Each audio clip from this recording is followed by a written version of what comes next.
All right, let's set up another trade plan, this time in RBLX.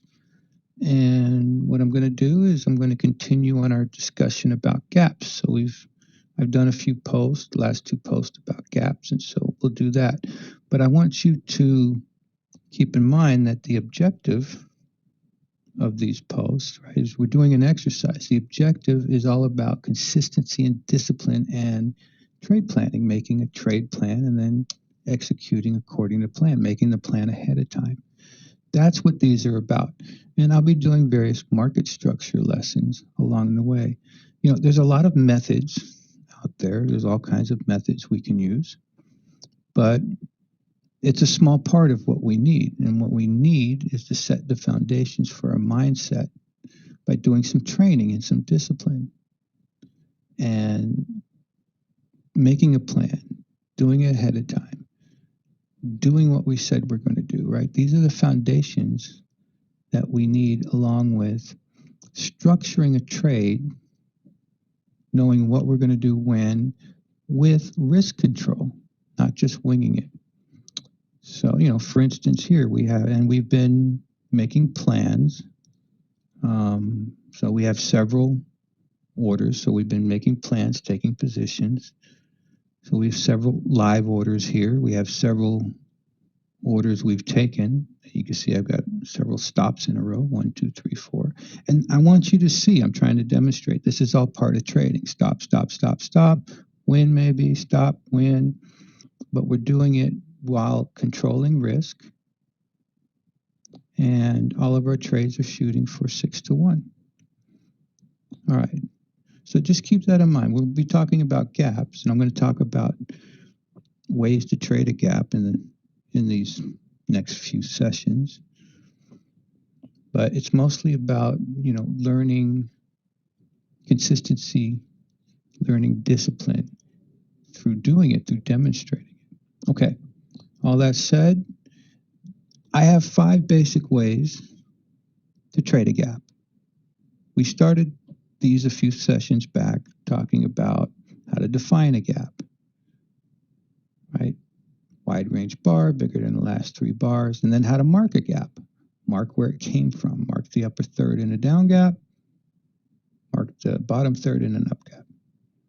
In the last session, we talked about relative gaps and seeing that the markets do nothing but move in contraction, expansion, contraction, expansion.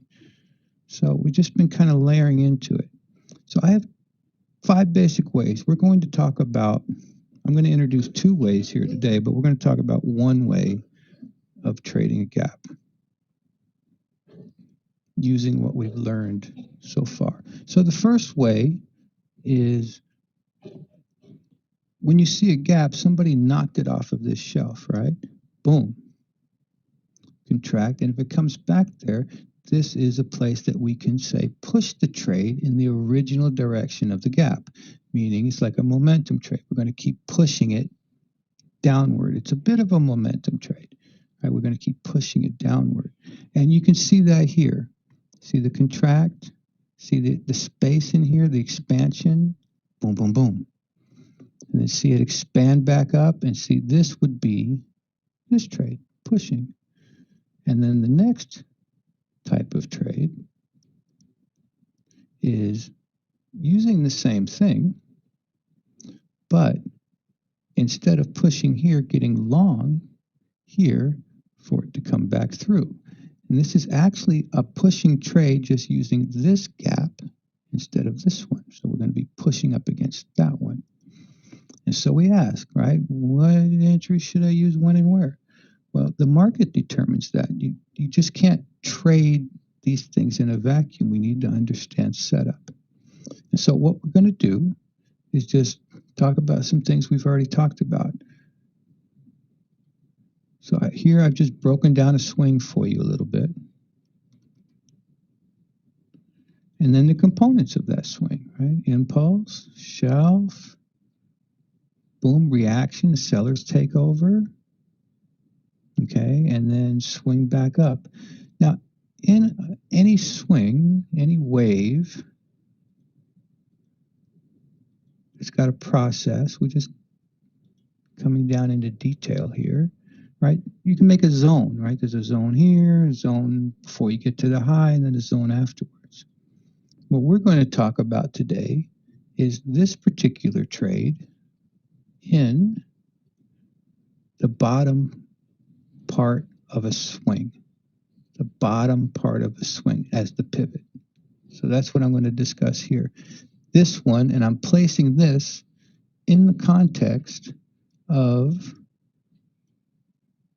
let's say, here, let's just throw some context behind it because that determines what entry is appropriate and when. So let's say we had this big impulse and then we pull back. That would be a way to enter into the swing. Now, like anything else, right, we're talking about getting in different parts of the swing. Now, all the trades that you've seen me do aren't these. I'm getting in later on as we get a bounce off of that shelf. So I'm getting in a different process. But that doesn't mean it's not possible to get in very early in the process. See, when price is here and starts up, we don't know that it's going to keep going up. We don't know that, I put my orders in and I say, all right, hit me here where I can control things or let it go. But we can get in early in the process. Mainly what I'd like people to see is you'll be able to see this in your markets. It's very typical of this being the pivot component as we break it down. And what you'll see is like a U-turn in here, right? See, it's like a U. You'll see like a U-turn in here. And what happens is they chase people out of the up market. They clean the book, right? They wash them, they clean the book, they chase them out. They probably even get people wanting to get short. Longs get out, confuses everybody, and then all of a sudden everybody has to reposition. Now, you'll see this in your markets. You'll see this contraction expansion in your markets. That's what's important, that you can begin to observe markets this way rather in some emotional way. So in the last one, we think we looked at IWM, right? We talked about, we looked at ARC. I know, we looked at one of these guys. No, Katos. And we talked about the market, seeing it moving, contraction, expansion. So check this. Contract, expand, contract, expand. This one doesn't come all the way back down. But what's important, see the U-turn here? See the contraction, expansion? Can you see that on another chart? Yeah, right here we are in a whole different market. You can see the same dynamic. And this doesn't happen at every pivot this clearly, but you can begin to look. What sets up a market for a swing is often them chasing them out. The earlier you get in the swing, right, you get a really good position, but there's also a risk of getting bounced out because the sellers, this is what it's doing, right? The sellers are still in control. The sellers are still in control. It's going down. We're just using the impulse and a method to get in. So that's one particular way I might use this type of entry.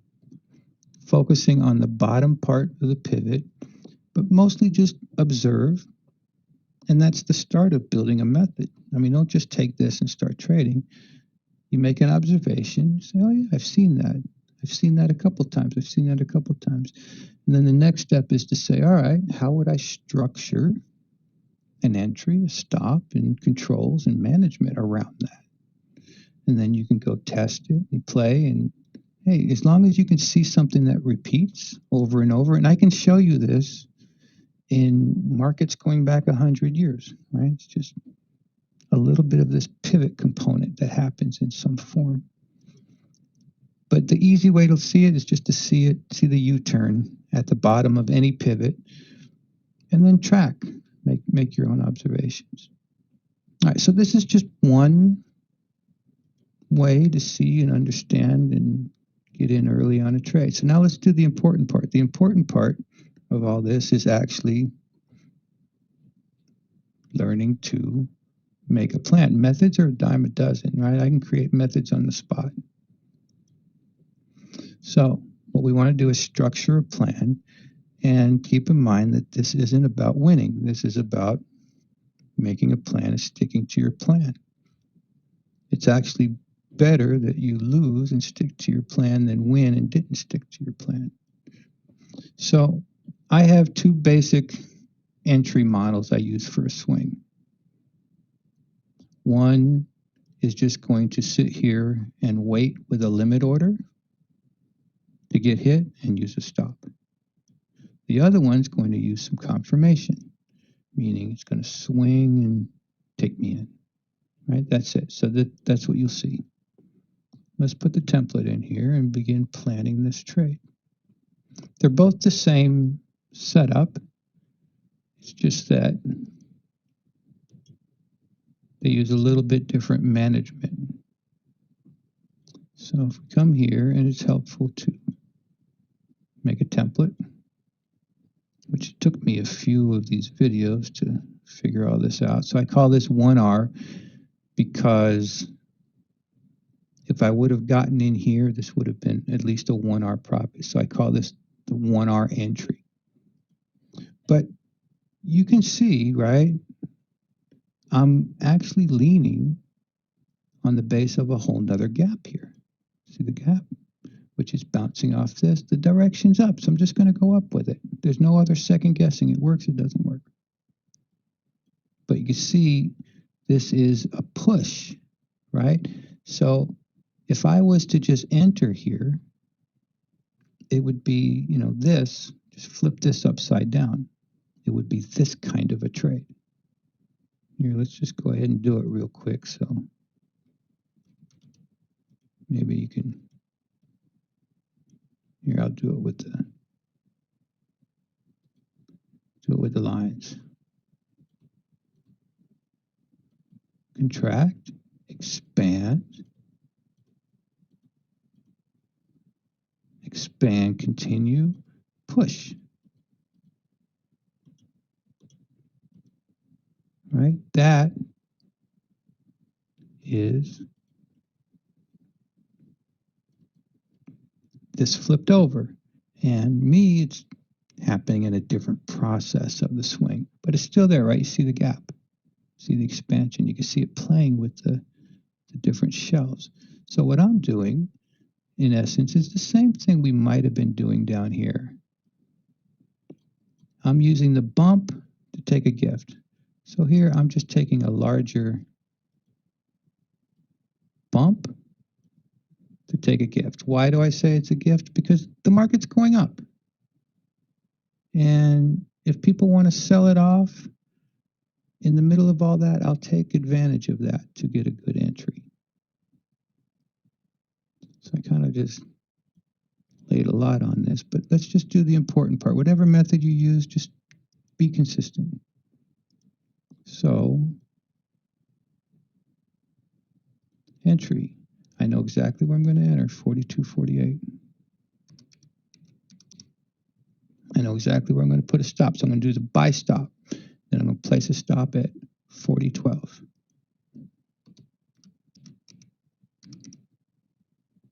Then I'm going to calculate shares. Now, this is part of my documentation process. I'm going to document it here, and I'm going to document it in a spreadsheet. And this will also help me to just quickly calculate shares. RBLX. So don't let all the technical gap stuff overwhelm you. 42.48. We're just trying to take a market, take it apart, see how it's built so that we can see it, right? So we can structure it. We know we're going to stop at 40.12. And that's going to give us 212 shares.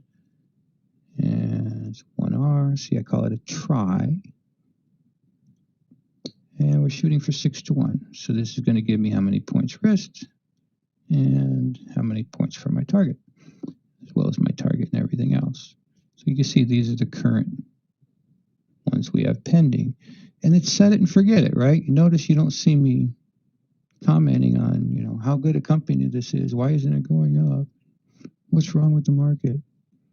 Somebody once told me the markets are a bit insane. It's like, no, we are the ones who are insane because we don't follow what is. So this is going to be 212 shares. Target of 56.64. And I double check all this, and you need to double check it also as you put it into your broker. I tend to make clerical errors.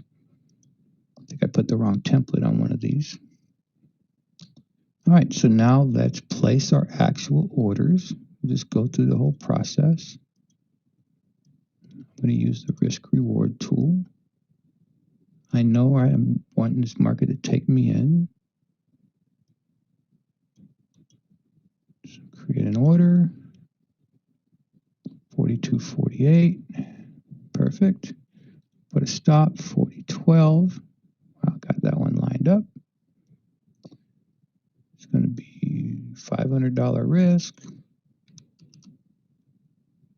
It's going to give me 212, 211, rounded out. And we're going to have a target of 56, and that's going to be 6-1.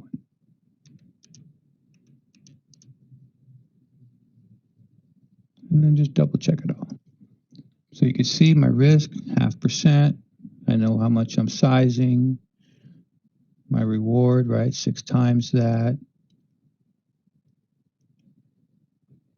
And this is going to be a buy stop, meaning we wanted to take a cent. Now keep in mind that if it gaps, we don't get filled.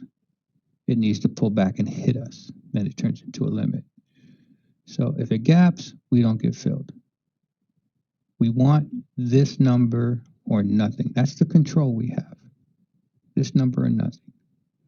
Okay, so we'll set the buy order, and if price reaches the low before it reaches the entry, we cancel the trade. All right, so orders are set. And management, for all of the orders that we enter at the 50 line, management's always going to be, right, once we get to 3R, we start trailing by 2. There's no BE in this. All right, so I think that's it, right? Process of a swing. What we did today was focus on a particular entry in a particular part of the swing, just using the natural dynamics of markets. Then you got to even see what this entry looks like on the other side. All right. So let's wrap it up, set it and forget it, and I'll update it in the comments when appropriate. And other than that, we'll just follow the plan.